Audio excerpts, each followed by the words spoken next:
जिस वक्त हमारे साथ मुतासरीन मौजूद हैं जिनके ऊपर उनके भाई और देवर की जानिब से और कुछ मुबैना अफराद की जानिब से मुबैना तौर पर उनको धमकियाँ दी जाती हैं और उनको टॉर्चर किया जाता है। मज़ीद हम मुतासरीन से जानते हैं कि उनका क्या कहना। जी, आप इस हवाले से क्या कहना चाहेंगे? जी, मैं ये कहना चाहती हूँ तो पहले आपका मैं शुक्रिया अदा करूँगी कि आपने हमारे साथ ताउन किया।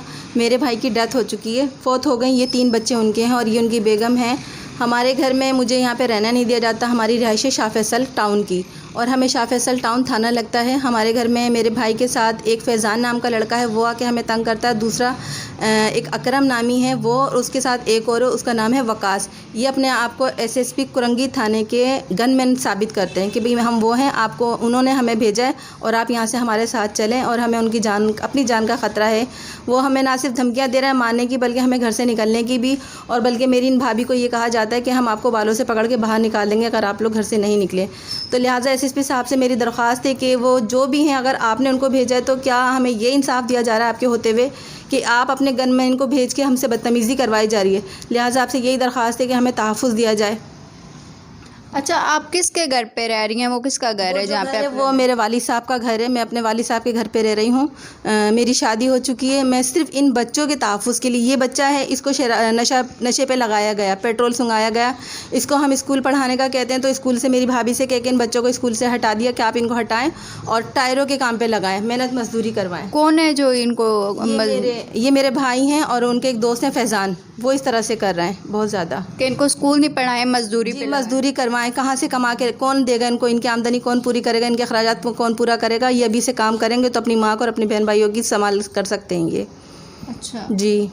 और इनको अभी भी नशे की आदत है या अभी छूट चुकी? अभी ये बच्चा है, ये देखें, आप इधर दिखाओ, ये देखें इनकी आंखों को देखें, अभी भी इनकी आंखों में हल्का हल्का नशा रहता है। लेकिन ये कि अभी इनका इलाज चल रहा है, 2 माह हो गए तो अब काफ़ी बेहतर है। अब ये कि हम बच्चों को घर में बिल्कुल भी नहीं निकलने देते। कोशिश मेरे भाई की और फैज़ान की यही है कि मुझे घर से निकाल दिया जाए और फिर इन बच्चों को उसी लाइन पे दोबारा से डाला जाए, यानी कि नशा करें, मेहनत मजदूरी करें।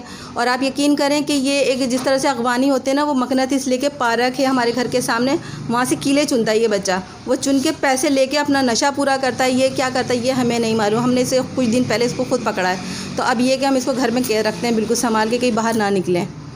अच्छा, अभी आप आला ऑफिसर जो हैं, IG Sindh, additional IG SSP Korangi, उनसे क्या अपील करना चाहते हैं? उनसे बस यही अपील करना चाहते हैं कि ये जो गनमैन है, आप इनसे पूछें, बुलाएं। मैं थाने भी गई हूँ, थाने जाके मैंने पूछा, जब वही अकरम वहाँ आके मुझे हरासा दोबारा करता है, धमकियाँ देता है कि आपने जो करना था कर लिया, अब आप आगे हो, मैं आपके पीछे हूँ, देखता हूँ आप क्या कर सकती हो और मैं क्या करूँगा वो आप देखना।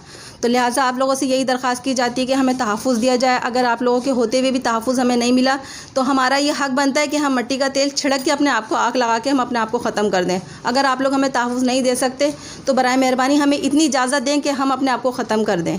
इसके अलावा मैं और कुछ नहीं कह सकती। मौत तो कम से कम हमारा हक़ बनता है ना। अगर आप जीने का हक़ हमें नहीं दे सकते, अगर तहफ़्फ़ुज़ नहीं दे सकते तो मरने का हक़ हमें दें कि हम अपने आप को और इन यतीम बच्चों को लेके मैं अपना मर जाऊँ और ख़त्म हो जाऊँ। जैसा कि आपने सुना कि मुतासरीन की IG Sindh, additional IG SSP Korangi से अपील है कि उनको इंसाफ फराहम किया जाए और उनको तहफ़्फ़ुज़ फराहम किया जाए ताकि और मुल्ज़मान को गिरफ़्तार करके कानून के कटहरे में खड़ा किया जाए। कैमरामैन वहीद खोसो के साथ एस बतूल, हमराज न्यूज़, कराची।